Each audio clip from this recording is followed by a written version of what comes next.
Po necelých 3 týždňoch od majstrovstiev Slovenska upútaných modelov humenskí modelári v sobotu 17. septembra usporiadali ďalšiu súťaž upútaných modelov. Tentokrát pod názvom Humenské účko sa súťažilo v kategóriách upútané modely šum a už.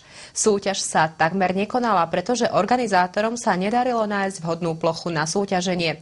Na poslednú chvíľu však modelárom vyšli v ústrety majitelia objektu v Lackovciach. Organizátori súťaže od začiatku plánovali spojenie súťaže s propagačnou akciou letecko-modelárskeho klubu Humenné a tomuto prispôsobili aj časový program.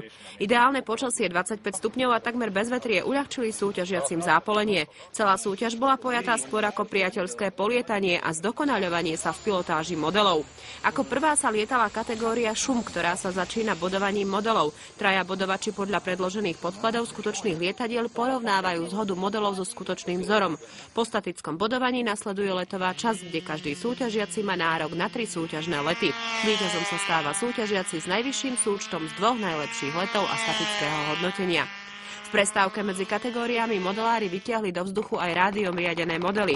Ďalšie druhy modelov, ktoré mohli zhliadnuť diváci, boli rádiom riadený vrtuľník a elektrovetroň. Po prestávke nasledovala súťaž v kategórii už. Tu nie je dôležitý vzhľad modelu, ale len letový prejav, ktorý hodnotia 2 bodovači. A tu má súťažiaci nárok na 3 súťažné lety, z ktorých sa jeden najhorší škrtá. Po ukončení súťaže ešte nasledovala ukážka tzv. Kombatu, súboja účelových modelov, kde cieľom 2 pilotov je useknúť krepovú stuhu súperovi, ktorá je pripevnená na modely. Pre úplnosť ešte výsledky, aby sme vedeli, ako sa to vlastne celé skončilo. Kategória šum, 1. miesto Attila Čontoš, 2. miesto Rastislav Kičura, 3. Štefan Čontoš a 4. Arpád Čontoš. V kategórii už si to páni prehodili. 1. miesto Attila Čontoš, 2. miesto Štefan Čontoš, 3. miesto Arpád Čontoš a 4. miesto Rastislav Kičura.